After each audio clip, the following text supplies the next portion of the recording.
ఈరోజు మనం రాగి పిండి లడ్డు చేస్తున్నాం. దానికి కావాల్సిన పదార్థాలు రాగి పిండి, రవ్వ, బెల్లం, నెయ్యి, డ్రై ఫ్రూట్స్, ఎండు కొబ్బరి, ఇలాచీ పౌడర్. దీని ప్రాసెస్ ఏంటో చూసేద్దామా? వచ్చేసేయండి వీడియోలోకి. ముందుగా కడాయి పెట్టుకొని స్టవ్ వెలిగించి సిమ్లో పెట్టాలండి స్టవ్. ఇది మొత్తం ప్రాసెస్ అయ్యేంత వరకు. ముందుగా కడాయిలో 2 టేబుల్ స్పూన్స్ నెయ్యి వేసుకోవాలి.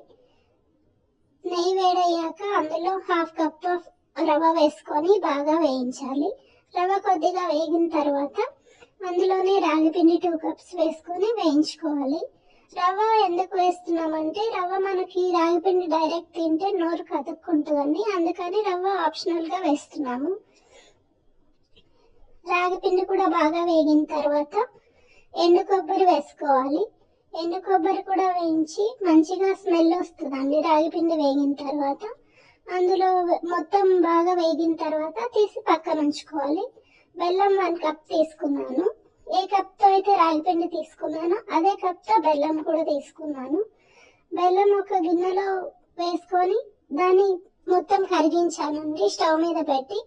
అది ఒక బాయిల్ అయ్యాక తీసేసుకున్నాను. తీసేసి ఇప్పుడు మనం వేయించుకున్న మిక్స్ మొత్తం పక్కన ఉంచుకున్నాం కదా, అందులో డ్రై ఫ్రూట్స్ కూడా నేను ముందుగా వేయించి మిక్సీ పట్టి పెట్టుకున్నాను. అది కూడా రాగి పిండిలో వేసేసాను.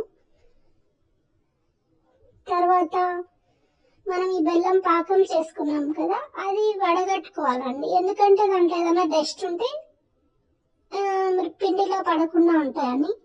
తర్వాత అవి వేడిగానే మనం మిక్స్ చేసుకొని మంచిగా స్వీట్ దానికి పట్టేలాగా మొత్తం బాగా కలుపుకోవాలి. తర్వాత దాన్ని మనం ఉండలుగా చేసుకొని లడ్డు టైప్లో చేసుకొని ఆరబెట్టుకోవాలి. ఈ రోజుకి ఒకటి తీసుకుంటే హెల్త్కి చాలా మంచిదండి.